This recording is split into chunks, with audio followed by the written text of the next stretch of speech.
You know, I really am doing a year of leadership, and there are some leaders I'm picking who are well known, and there are some leaders I'm picking who are unknown. And there are some leaders, if they are known, well, mostly what people hear about it is what is a version of the truth. And I would say strongly, it is a version of the truth, if they do know them at all. To me, one of the most interesting characters from history and from World War II is Admiral Percy Walker Nelles. He's the guy who transformed, and it is worthwhile saying transformed, the Royal Canadian Navy into the navy that was the third largest navy in the world. He's the guy who managed through a government which really didn't want to spend any money on defence into a war and how to run the things. And I do love it. There's always so many comments which come up about him, which are variations on, well, you know, the politicians weren't being told this or that. They probably were, but they probably weren't listening. Because, and I hate to say this about another country's politicians, hang on, no, I don't. I say it about my own and I say it about others. Let's be honest, the Canadian government admitting that they might have mucked up in terms of preparation for war that they really didn't want, and for a war they're really hoping to avoid because they didn't like spending money, doesn't sound completely unforeseen or unexpected. I mean, some of the issues when we're talking about this with Nelles is he's eventually dismissed from the Navy. Well, not dismissed from his post, and moved to a different post in Europe because of conflict with the politicians. And it was because the politicians wanted better for the Navy. And one of the things I've been told when looking into this in some of the books that, you know, the Canadians were upset with having not as good escorts as the Royal Navy. And then I look at the escorts they're getting, and I look at the escorts the Royal Navy is using for convoys. And, well, if you want to do a comparison with the Royal Navy's fleet units, yes, you can argue that maybe they don't have as good, but there again, the Canadians are buying Trouble-class destroyers, and they're basically top-of-the-line destroyers for the Royal Navy, so yeah, if you're buying destroyers, you're getting that. But if you're getting escorts, yes, they're Flower-class corvettes and trawlers for most of the beginning of the war. So are most of the Royal Navies. Oh, you don't have Black Swan class sloops. There aren't exactly many of them to go around, and most of the Royal Navy doesn't have them either. I find it intriguing when I look at some of the claims made, and when I look at some of the discussions put together. I really do, and I think this guy gets besmirched a lot because it allows the politicians to blame someone. He's a handy scapegoat for them to blame. He's a naval administrator. He doesn't speak out. He doesn't do publicity. They can put all the blame on him. They can kick him off to a different post. And they can pretend that they can say everything bad was his fault. Everything bad was his fault. And it wasn't. As we were talking about, when he's trying to get them to invest in building a naval officer academy in Canada, he has to take a deputation of officers with him to persuade the naval minister to make the case for it. If the Navy minister had been so pro the Navy and was so pro sustainment of it, why did he need to be persuaded of the case for an officers' school? Surely it's a sensible thing. If you want to grow the Navy, you need somewhere to train your officers, don't you? Or do you want to rely on Dartmouth and the Royal Navy training establishment still, because that's cheaper than building and maintaining your own? If it's the case, it's fine. There are so many parts of the history which just don't add up with the little narrative that does exist around him. And really, he doesn't deserve that. He was an excellent officer who had a very good career and who worked very hard for Canada. and who realistically built the modern Royal Canadian Navy, despite the fact that he's often written out of its history. Because, kind of like with certain other governments in World War II, the truth of the late 1930s and the reality of the early war really doesn't make them look good. So they need scapegoats. I'm not saying it's a recurring theme, but you could consider Kimmel, Pearl Harbor. They hadn't given him the information, they hadn't given him anything he needed to do proper preparation, yet he gets the blame for what happens. Because they hadn't given him the information, because his predecessor with the information had spent the time arguing against them, and they didn't want the new commander to do that. And consider Norway and the Norwegians and how they deal with, their general who'd actually fought well against the Germans and actually done his best. No, we can't put him in charge of the armed forces. He's too aggressive. So they pack him off to Canada, where he apparently commits suicide. So many nations have a similar story to tell about senior officers who it was, they didn't fit with the politicians, or it was their fault, not ours. Their fault, not ours. We haven't been funding them properly for years. We haven't invested in these things, but no, it's the naval officers who were telling us we weren't investing enough and we should be investing more, whose fault it is, because they didn't try hard enough to make us listen to them, and so we didn't fund them properly, so it's their fault. If you made that a married couple, that would be the abusive partner saying it. It would be. And I know it's not quite the same. It's a different scenario we're talking about. But seriously, listen to the line of argument. A guy who spends his entire time asking for money and more money for the Navy, more money to grow the Navy, more money to invest in the Navy, invest in infrastructure, is at fault because he doesn't succeed in getting it, so the Navy's not prepared, has shortages at the beginning of the war, unsurprisingly, and it's not the politicians who are overseeing his budget, overseeing him and not listening to him's fault, it's his fault. Now, you could argue whether or not it's the system at fault, whether or not it's the wider government at fault, or the exact minister at fault. You can make maneuver your argument around as you see fit, but honestly, I'm not seeing the point to blame him for that. There are many things he does do wrong. I do agree, he's not perfect. No human is.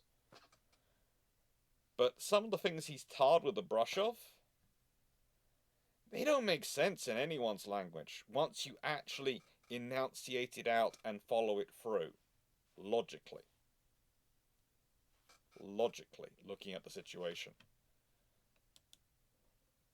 He started his career as a normal junior officer of Canadian extraction. He goes off to the Royal Navy. Now, that career didn't just involve time in the Royal Navy.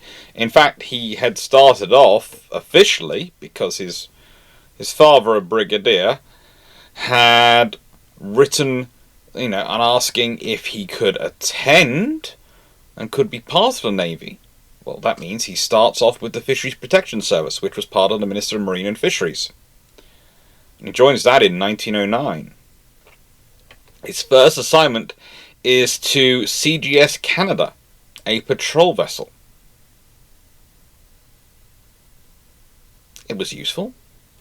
And then he goes off to become a midshipman aboard their new cruiser, the HMCS Niobe. But the trouble is, there's only so far you can go in the RCN without having experience of the Royal Navy. And it's a very small service. It's a very small force. And so he has to go to the Royal Navy to gain experience. By December 1911, he's aboard HMS Dreadnought. Yes, the battleship. 1914, he transfers to this vessel, HMS Suffolk, a cruiser, and is on the North American West Indies station based at Bermuda. He takes part in their duties protecting British interests in Mexico during the Civil War there, and when the First World War actually breaks out, well, he starts taking part in protection of transatlantic shipping routes, patrolling between Bermuda and Halifax, Nova Scotia. He remains with the cruiser till April 1917 when he's recalled to Ottawa. There, he serves as flag lieutenant to the first head of the Royal Canadian Navy, Admiral Sir Charles Kingsmill. Now, Kingsmill is an interesting soul.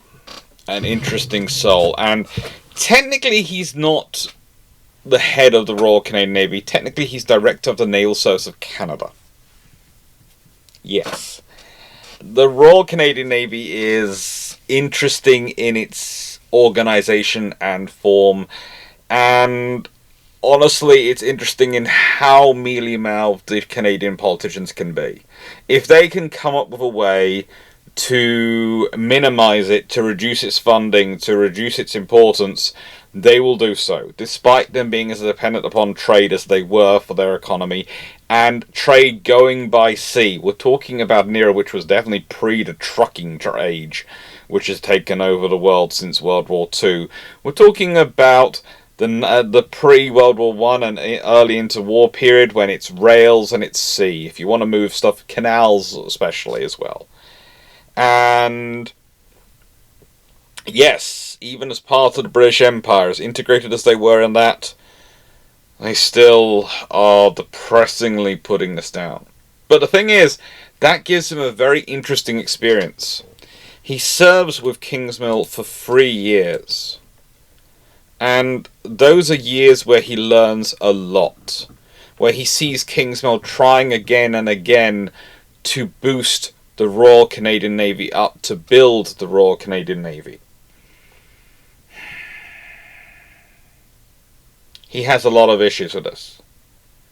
If you consider by World War I, the fleet consisted of 2 old cruisers and some converted civilian and commercial vessels.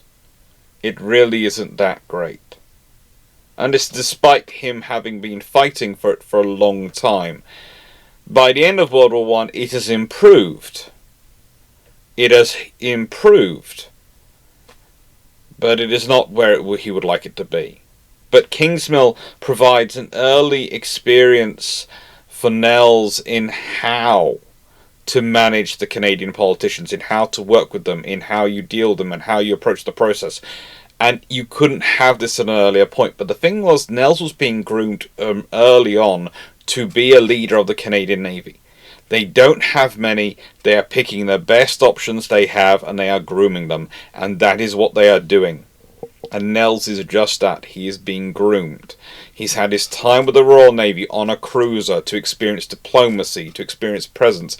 And the North American West Indies station, so he gets to know the Americans. He gets to know the interactions there. And now he's flag lieutenant to Sir Charles Edmund Kingsmill. And learning this. And all the time, it's also an audition. If he drops at if he fails at anything, if he flunks anything, he's not going to get any further. He's not going to get any higher. They are going for the best candidate they can get because they don't have many to pick from. And so it's a hard course they are being prepped through. A hard course. Which leads us to the shameless book plug. Now, I'm going to, for a quick apology, there might be some videos coming up recently which were recorded while I'm wearing this t-shirt. And unbeknownst to me, a little update had happened on the computer and all the settings had been reset for the microphone. So I'm actually quite quiet. I might need to reset it again. I do love it. Some people do accuse me occasionally of shouting at the microphone. I'm not. I'm always pretty much talking at the same level. It's just sometimes I have the microphone values correct, sometimes I don't, because it's reset. And honestly, I like the Razer Siren system, but I am now getting recommendations for eventually a new mic. Because it resets itself so often. It does, and I would really love a mic where these dials were not just digital, you could spin around as many times as you like, but actually would be held there and would stay there at that level of gain and that level of volume, instead of resetting and me not realizing they've reset and then me having to twiddle them again. I would truly like that.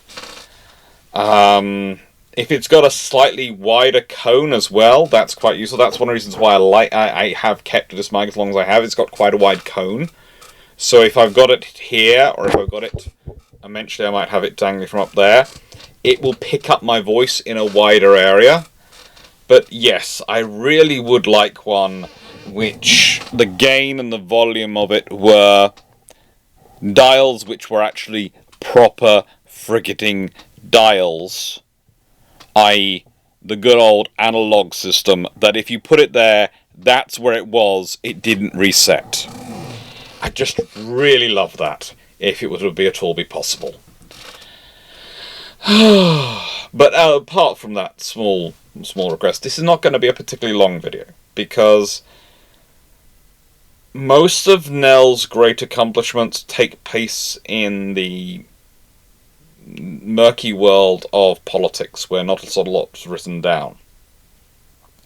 And so it's good to introduce and talk about him. It is good to do a little video about him and include him in the Year of Leadership as someone people should look to and learn more about. But it's when you go and start hunting through and you start going, well, okay, so this guy's a pretty major character. There must be a book written about him. I went hunting for it. There isn't. There's a few PDFs and articles you can go and download, which are really worth reading. They really are. But in terms of books actually written about him, that actually aren't, you know, putting a small about in there. And there's a great PhD thesis. There is a great PhD thesis by Richard Main. I don't agree with everything in it, but it's a good. Actually, I think it's a master's thesis from memory, but it was so good I promoted a PhD thesis in my mind. But the thing is, there aren't the sources. There aren't the sources which there should be. And that made me sad. Especially when I considered all he did and all he'd accomplished. And so I decided to do a video about him, even though I knew it wouldn't be a long one.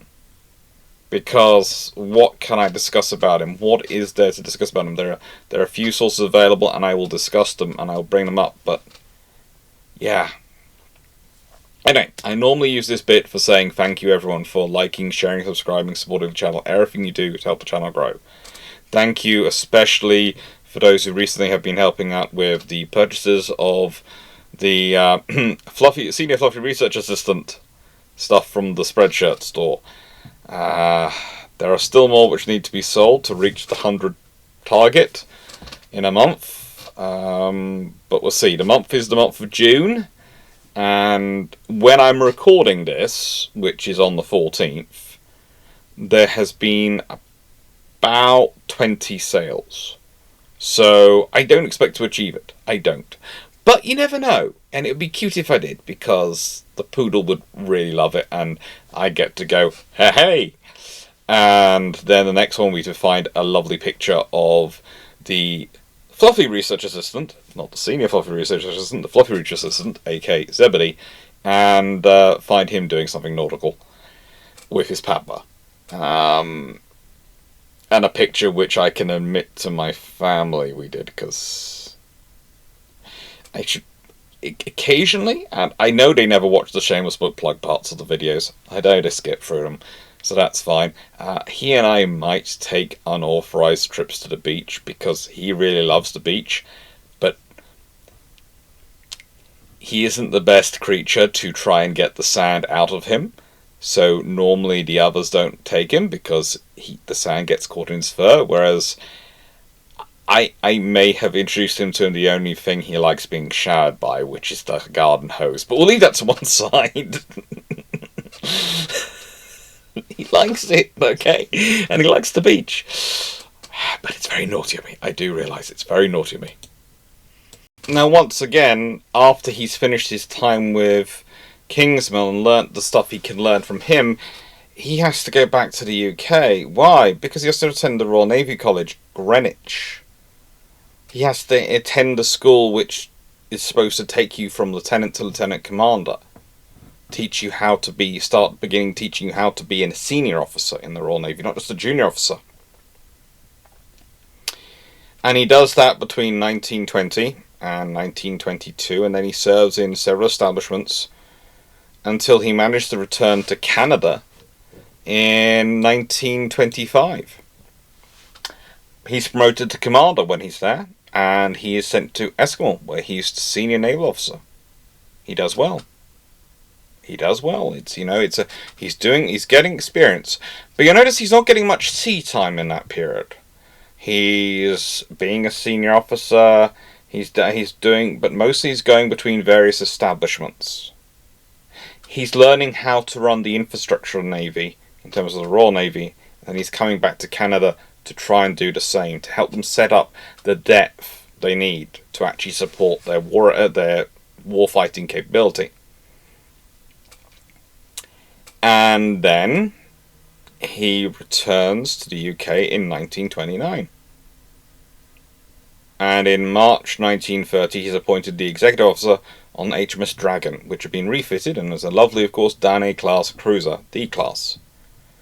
She sets off to Bermuda for a 3-month tour, but unfortunately, when she rounded Cape Horn, her captain, L.H. Bevan, dies. No one was expecting him to. They really weren't. So Nelles takes temporary command of Dragon. The Admiralty considers this, and they decide Nelles is good enough. They appoint him acting captain, and he continues and finishes off Dragon's tour, becoming the first RCN officer to command a Royal Navy vessel.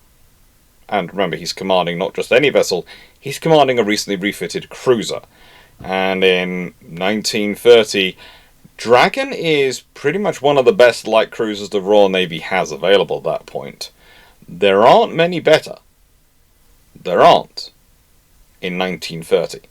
There are new ones coming, but are not in service yet.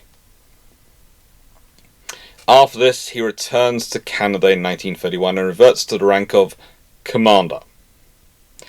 But, thanks to reports from the British officers involved, and thanks to the various duties he's had, and his seniority amongst Canadian officers generally, the then Chief of Staff, Commodore Walter Hose, recommends Nelles to be his successor.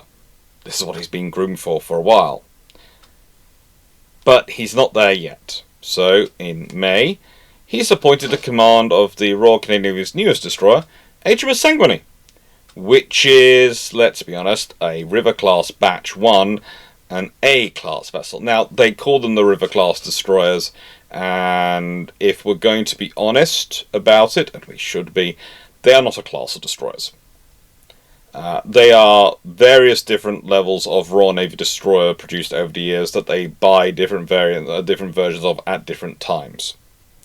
Realistically, Canada should have, and at this point could have, bought a load of brand new sloops without affecting anything to do with the Washington or London naval treaties. Sloops you can have as many of as you want. Destroyers are slightly more limited, but again, if the Royal Canadian Navy turned around to the Royal Navy and said, "We'd like to buy some brand new modern destroyers. We'd like a couple of flotillas of them for operations," and the Royal Navy said, "Okay, that's fine. That means we need to get rid of something else," they'd probably do it. The Royal Navy probably wouldn't care, getting rid of some older vessels perhaps, or something. They would find a way to do it. But the government doesn't want to. As much as the Canadian Navy wants them, as much as they need them, arguably what they do need is sloops. Arguably they should be looking at sloops, because the sloops are vessels which are used as minesweepers, they're used as mine layers, they're used for fishery protection, they're used for all the maritime patrol and security measures, they are used for gunboat presence missions, realistically. And I would add in, they are very good ships for training people in, and for training people in general duties, and convoy protection, convoy security. This is what ships, nations like Canada and Australia should have been buying in the 1920s and 30s. Even if the Royal Navy isn't buying sloops in Britain, even if the British government wasn't buying them, honestly, those governments which are dependent upon trade, dependent upon the free movement of goods themselves, should have been buying these ships, because the definition of a sloop in the Royal Navy, and there's a criteria in it, and definitions called slightly different things, it can be up to 2,000 tons, mustn't be designed to go faster than 20 knots, but if it does, oh, well, that's a shame, but it wasn't designed to do, and it's not allowed to carry torpedoes. There's also a limit in a certain number of guns it can carry, but honestly, you're talking about getting a destroyer-level surface combatant in everything other than torpedoes, but he's going to probably be better fit for ASW and a better fit for mine laying and mine sweeping. That's fine. It's a useful asset. But no one is buying this. No one is buying it. Everyone's on the world is going to be peaceful since the end of the Great War's over, has ended. No one wants war again. It's sort of train. Or alternatively, they are, in the case of Canada, thinking, well, any war that happens is going to be against Japan, and, well, they're the other side of the Pacific from us, and, you know, we are a long way from them, and we'll probably just send some troops to assist, and they won't need us much. Or if it's against Italy in the Mediterranean, the Royal Navy's not really going to need us to help with that, are they? This is the thing. These governments, it's always very easy for governments to find a reason not to spend on defence. It costs a lot of money. It's like insurance. It costs money. You don't need it until you really need it, and you're always thinking, well, you know, I haven't used it in so long, maybe I don't have to have it. You know, why do I have car insurance? I'm a good driver. I'm never going to have an accident.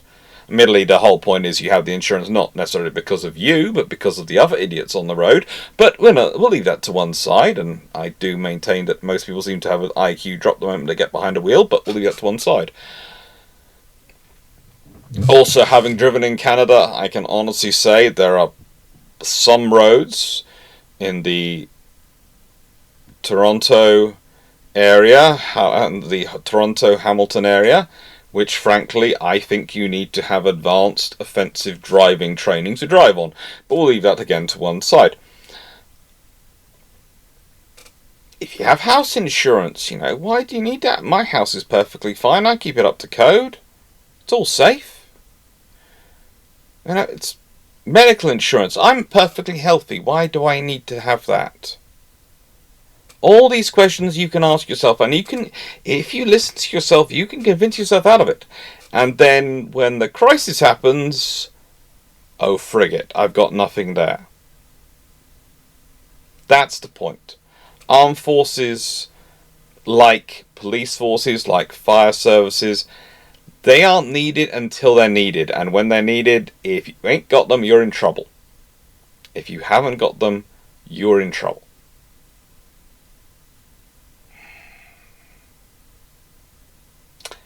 But at least he gets to command a nice brand new destroyer, which has actually been built for Canada. They did actually build Sanguini. The first two River class are actually specifically built for Canada. And that's the thing. If they kept ordering 2 a year for the next few years, every time the British lay down a flotilla, they ordered two more on top. They would have had a great little force by the time World War II came round. And there'd be none of this idea of, oh, Canada has worse escorts than the Royal Navy. They don't. The thing is, the escorts being used for convoy duty at that point were generally terrible and not that great and slow, because they were what was available, because no one had been investing in escorts in the interwar period for convoys, i.e. sloops. They'd occasionally invested in the fast fleet destroyers, but guess what they were going to be with during the wartime? They were all with the fleet. That's where most of the comparisons come out, as go, well, the Royal Navy has access to these ships, and the Royal Canadian Navy doesn't have them. Yeah, but they're not doing convoy duty either with the Royal Navy. They're doing the duty in the Mediterranean or in the, with the main fleets and where they're fighting. They're not being used for the convoy duty either. Not most of the time. The trouble classes occasionally get turned down. A few other times the actual fighting destroyers get sent to do these things, but it's usually in the higher threat environments where you're not going to have the slower ships used anyway. Once the Canadians have their Tribal class destroyers come online, oh boy, they get into some really tough spots with those, and they do really, really well. But again, it's the moment you've got those destroyers, expect the tough tasks because you've got the destroyers that are up for it. But yeah, he is fighting for this. He is trying to get these things put forward, but by 1933, he's sent to the UK for Imperial Defence College. Again, you don't have an option to do that in Canada. You don't have an equivalent. And then after that, he's given command of HMS Stagdona, the base in Halifax. The minimum rank you had to be Chief of the Naval Staff was Captain. So he was promoted. He was recommended for early promotion to the rank of Captain in 1931. But that wasn't possible because the government imposed financial constraints, which meant they didn't have the budget to have another captain. Yes, the Royal Canadian Navy didn't have the budget to have another captain. He's promoted finally to captain in January 1933, first person in the Royal Canadian Navy history to be affirmed in that rank. And then he's made, well, it's an interesting story. He's made acting Chief of Staff in December 1933, but it's only in July 1934 it's confirmed in post. And along with that, he's given a promotion to Commodore. He gets to Rear Admiral in 1938, which is pretty darn amazing if you consider that he's only been in the Navy 28 years and he's a Rear Admiral, and it's a brand new Navy. It's good going. It's good going. And now he devotes himself to preparing the fleet for war. Despite his best efforts, and honestly it should be compared to the Royal Canadian Air Force and the Army, none of them are getting properly funded. By the time that World War II breaks out, the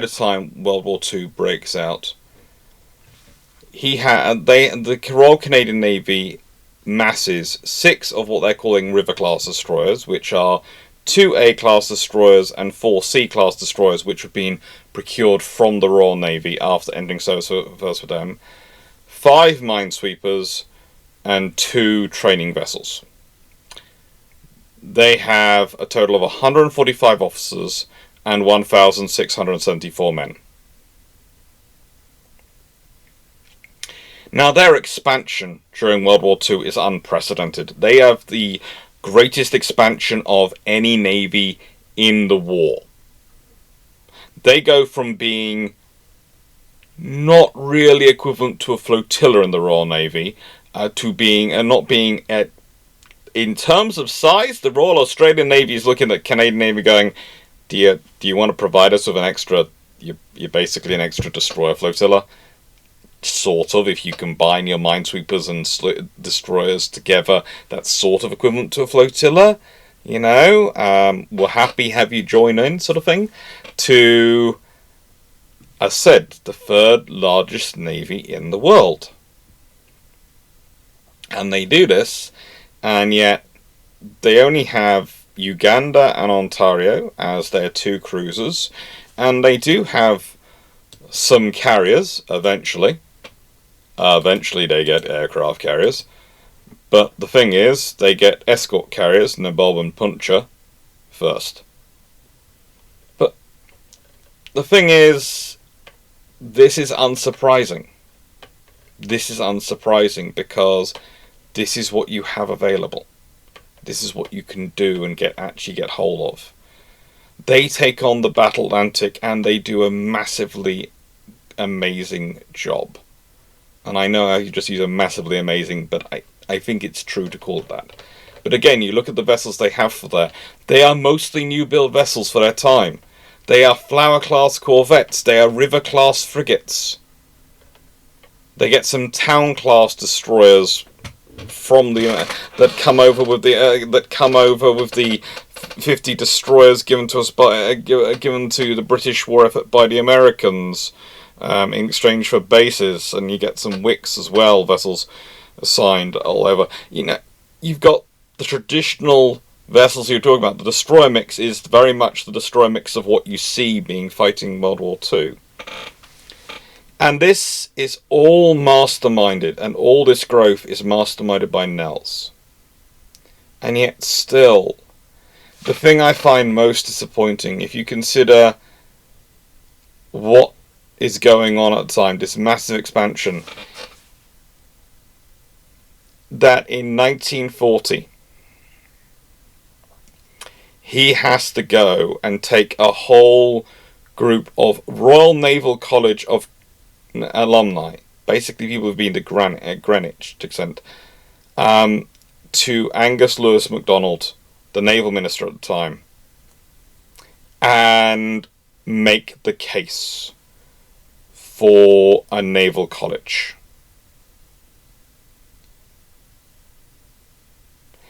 In 1940, later on, MacDonald actually does put it forward. He does put it forward, and November 1940, they actually get it. But the point is, he's been trying to build up Navy for years. He's made the case repeatedly for this. I know the Navy was only 145 officers, so you can understand the reason for not doing it. But some sort of training establishment, formalized training establishment, needs to be set up. And yes, you wouldn't have maybe the separate establishments you have in the UK, but it might have to have all levels of instruction in this one place. But they needed it. And that's the problem. If you've been actually thinking about expanding Canada, if you've been seriously thinking about Canada, well, they already were a Dominion, but being truly independent, these are the sorts of things you should have already been doing. These are the sort of things which are necessary, these institutions. Admittedly, though, this institution did not have a particularly long life, of course, in Canada, because, again, funding armed forces is, like Greenwich in the UK, was got rid of in the 1990s. So did Hartley Castle, and all it stood for. So let's consider, why does he have a fall from grace? Well, it comes down to MacDonald. And honestly, the debate is, they kept shortages of equipment from us. And I think one of the basic fundamental issues you have in this period is working out, especially when you're setting up an organization like they were doing at this point, is working out what is the minister's purview, what is the operational purview. Okay? Shortages of equipment, etc. The Royal Canadian Navy had normally sorted those things by working with the supply line that throughout the Royal Navies and that system, and that had been what they'd done when they were smaller. But as they're expanding, these things are becoming more complicated, working out how they're going to deal with it. And one of the troubles I think you have is that, again, the oversight isn't quite sure, and there's a huge amount of issues in this. There's also the fact that there's a whole lot of politicians who are suddenly, for the first time ever, actually taking an interest in these things. They're actually interested. And that's wonderful. It truly is wonderful. But it's also problematic because they don't really know what they're doing. And so, when I look into the history of it and the fall from grace and all the disputes, I really do start to see it as you have someone who's been dedicated to building the Navy, and basically no one's been bothered about what he's been doing as long as they keep out of his way for many, many years, and suddenly everyone's interested and suddenly everyone wants a say. And the system's now big enough they actually need to have a say, they actually need to be involved in it. And no one's used to doing this. And instead of it being worked out properly, instead of it being properly discussed and properly worked out and defined, and it's all done softly until, oh, well, hang on, it's now gone too far, and there is a whole dispute. And Nelles is transferred to the UK to be the Canadian representatives on the Chief Staff. There's also the argument that he was getting too powerful, that he was getting too much of what he wanted, and he was getting too successful, and they were worried about what would happen with this. What would be the case? What would be the scenario? Realistically, nothing much would have happened. Nothing much would have happened. It's interesting though, because I don't question either of these men's patriotism. I really don't. I just think you have a situation where no one had really defined what they were actually doing.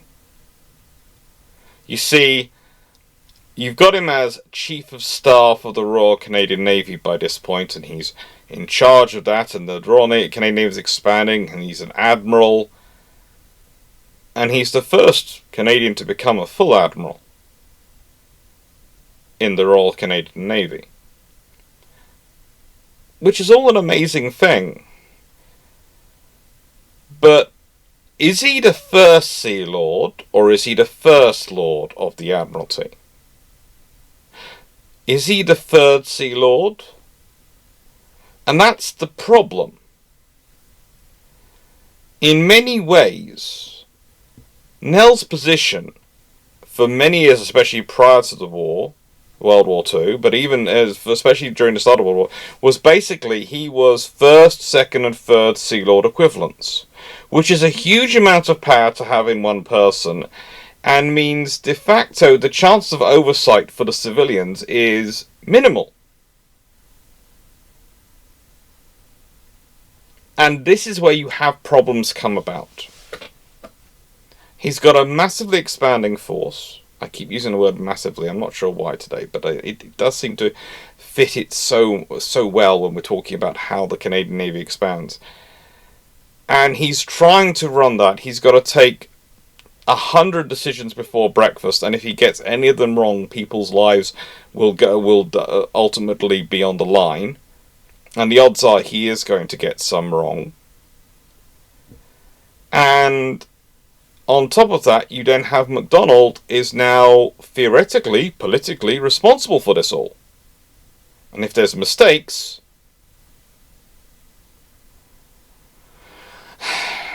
so honestly, I can see where the issues come from. I don't appreciate how they handled. I don't appreciate the way that for many years it seems to be the phraseology has been putting every mistake and blame is put on Nelles and the professional naval officers because they weren't doing their duty, but the politician was. You sit there and go, no, I'm sorry. That's not the case. It just isn't. It's also interesting to note that in the same period, the Ministry of Defence, thanks to the death of the Minister of Defence in June 1940, the Prime Minister of Canada, McKenzie King, had turned from being one position into multiple positions. He got a guy called J.L. Ralston to become the new Minister of Defence, and Ilsley replaced him as Minister of Finance, and he also managed to appoint additional ministers, and MacDonald was an additional minister. He was the first minister appointed for the Royal Canadian Navy. MacDonald's prior experience had nothing to do with the Navy. He'd had nothing to do with the Navy prior to that. In fact, during the First World War, when he'd been serving, he had served in the Cape Breton Highlanders. He was a very good officer, but he was an army officer. Had no idea about the Navy.